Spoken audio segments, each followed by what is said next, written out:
जय Jagannath my YouTube family चलतु आज आम एक सुंदर दर्शनीय स्थान को बुलवाक जावा जो स्थानटी जाजपुर जिलार एक अत्यंत सुंदर स्थान अटे।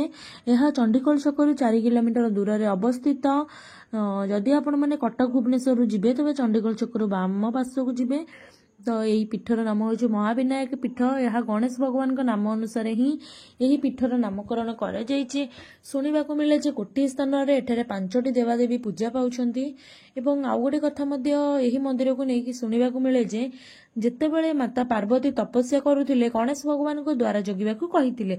एही समय रे तांकर भितर को शंकर भगवान आसतिले एवं से भितर को जीवा चाहिए गणेश भगवान तांको छाड़ी नथिले। शेष दुहींक मध्य घमागड़ युद्ध होता। युद्धर फलस्वरूप भगवान शंकर अत्यंत रागी जाइए गणेश भगवान मस्तक छेदन करके पातालगामी होइतिले। एठारे गणेशंकर मस्तक हाथी मुंड जोड़ी शिव पार्वती विष्णु एकत्र होइकी तांको जीवदान करथिले। 5टी देवादेवी जेपरिक गणेश भगवान शंकर भगवान पार्वती माता विष्णु भगवान सूर्य पूजा पाउछंती। से 5टी देवादेवी पूजा पाउथबारु यह ओडिशार एक पंचक्षेत्र नाम परिचित। गोटे शिवलिंग 5टी देवादेवी एठारे पूजा पाउथबार आपण माने देखि पारुथिबे। मंदिररू बाहर को बाहर की आसिला परे 300-400 पाहांच चढ़ी आपण माने ऊपर को जाइकी अष्टशंभु वन दुर्गा जय दुर्गा मंदिर मध्य दर्शन करि परिबे। वर्षा आसीबा कारणरू आमे माने जय दुर्गा एवं वन दुर्गा मंदिर जाई परिलुनी। आमे केवल अष्टशंभु मंदिर दर्शन करदेलु। अष्टशंभु मंदिरर नामकरण एहिति पई करा जायछि कारण सेठारे 8टी लिंग एकत्र भाबरे पूजा पाउछंती। 8टी लिंग एकत्र भाबरे पूजा पाउथिबार एहार नामकरण अष्टशंभु करा जायछि।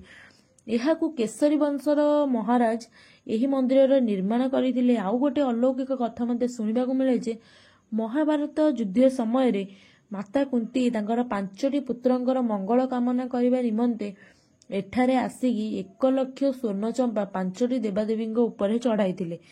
ता सहित मंदिर रे पार्श्व रे आपण माने नृसिंह भगवान अवतार मध्य देखा पाई परिबे। एते सुंदर हेची भगवान अवतार। सेठारे आमे दर्शन सारी देकी आमे बे बाहर की आसिलु। आसीबा समय रे आमे नवग्रहंकर दर्शन करदेलु। नवग्रहंकर दर्शन कर साला परे सेठू आमे बाहरी आसिलु चंडी मंदिर आड़कू जोटा कि चंडीखोल अवस्थित चंडी मंदिर। आमे मां को मंदिर रे जाइकी पहुंच गलु। एते सुंदर परिवेश कोलाहल नाही पूरा शांत परिवेश। एठारे मांकड़ माने भी आपण देखिबा को पाइबे। ता सहित मंदिर भीतर को पशु पशु महावीर को फास्ट दर्शन करदेलु। महावीर को दर्शन करने सहित सेठारे महादेव मध्य अछंती। महादेव मध्य दर्शन सारिलु। दर्शन कर सारा परे आमे मां को दर्शन करने को गलु। मां को दर्शन भी बहुत भल भाव सेठारे होई गला। बहुत सुंदर परिवेश पूरा शांत परिवेश कोलाहल नाही। वर्षा आसीबा कारणरू आमे माने जल्दी सेठारु बाहरी आसिलु। आमे बाहरी आसिके एबे आमे घर को अतिक्रम करूछु।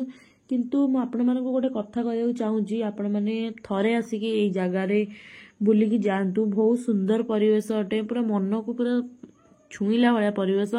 एते शांत परिवेश माने बहुत ही शांति सेठारे लागुची। तो देखावा नेक्स्ट ब्लॉग रे। Thank you so much guys.